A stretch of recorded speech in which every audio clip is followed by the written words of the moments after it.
Assalamualaikum warahmatullahi wabarakatuh. Kenalkan, kami dari kelompok PKH C15 akan mempresentasikan hasil infografis gangguan abiotik antroposentrik hutan pinus di Indonesia. Sebelumnya, perkenalkan kelompok kami dimulai dari saya Naufal Fikri Syamsuddin dengan NIM 23514022 KT 10200.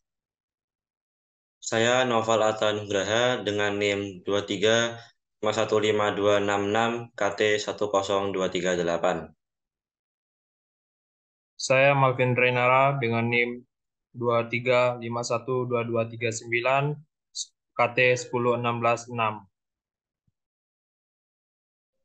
Saya Nur Syafaatul Umah dengan NIM 23521370 KT 10394. Saya Tristana Wijayanti dengan NIM 23516587 KT 10261. Oke, langsung saja penjelasan dari infografis ini dimulai dari Malvin. Baiklah, langsung saya mulai.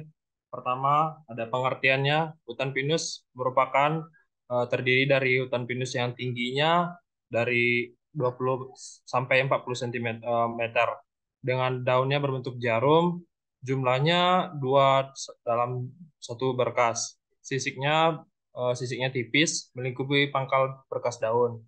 Biji pinusnya berbentuk bulat telur pipih, panjangnya 6 sampai 7 mm.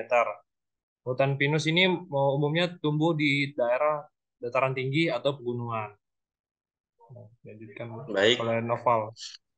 terima kasih. Lanjutkan pengertiannya. Hutan pinus sebagai suatu ekosistem tidak hanya menyimpan sumber daya alam berupa kayu dan getah, tetapi masih banyak potensi non-kayu yang dapat diambil manfaatnya oleh masyarakat.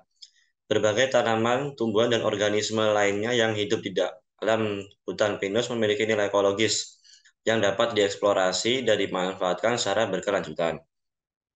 Dalam konteks ekologis di sini, hutan pinus menyediakan habitat bagi berbagai spesies tumbuhan dan hewan, menjaga keanekaragaman hayati, serta berperan dalam siklus air dan regulasi iklim. Sebagai ekosistem yang seimbang, hutan pinus dapat membantu menjaga keseimbangan ekosistem secara keseluruhan. Selanjutnya dampak. Yang pertama, perubahan geofisik, meliputi air, tanah, udara, vegetasi, dan kehidupan satwa. Yang kedua, perubahan luasan tutupan lahan. Kawasan hutan dengan dominan vegetasi tanaman tahunan mempunyai karakteristik menutupi permukaan tanah dengan jarak tajuk pohon sampai tanah cukup tinggi. Dengan bertambahnya tutupan sarana dan prasarana serta bangunan penunjang rekreasi dapat menyebabkan penurunan infiltrasi. Di samping itu, aliran air ini dapat menyebabkan terjadinya longsor, mengingat areal kawasan hutan lindung ini juga mempunyai kemiringan lereng yang curam. Selanjutnya, interaksi yang terjadi oleh gangguan abiotik dan antroposentrik pada hutan pinus. Terdapat dua interaksi yaitu cuaca, penyebabnya kondisi cuaca yang lebih banyak hujan dan didukung oleh angin yang kencang sehingga berdampak banyaknya pohon yang rusak pada bagian tubuh pohon pinus tersebut. Kemudian yang kedua ada kebakaran, yakni luka bakar yang terlalu panas yang menyebabkan kerusakan pada pohon sehingga memicu terjadinya kebakaran pada suatu wilayah hutan pinus tersebut. Selain itu, perkembangan kawasan wisata dapat menjadi faktor yang memengaruhi perubahan ekosistem. Perkembangan yang dapat memengaruhi hal tersebut dapat dilihat dari beberapa indikator seperti kunjungan wisatawan.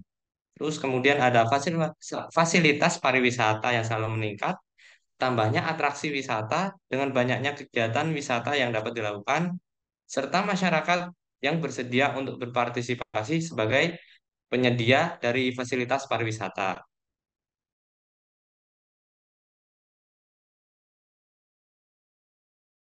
Yang terakhir ada pencegahan dan pengendalian.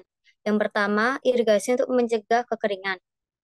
Irigasi digunakan untuk menghindari kelebihan dan kekurangan air yang dapat merugikan pohon. Yang kedua, ada penyiraman dan pemupukan. Penyiraman dan pemupukan digunakan agar pohon mendapatkan nutrisi yang seimbang dan dapat bertumbuh dengan baik serta membantu agar tidak kelebihan dan kekurangan nutrisi. Yang ketiga, ada pembukaan saluran drainase. Pembukaan saluran drainase digunakan untuk mencegah adanya genangan air di sekitar pohon. Yang keempat, ada penanaman tanaman penutup tanah untuk mengurangi penguapan air. Baiklah, sekian presentasi infografis tentang gangguan abiotik dan antroposentrik hutan pinus di Indonesia. Mohon maaf apabila ada salah kata. Wassalamualaikum warahmatullahi wabarakatuh.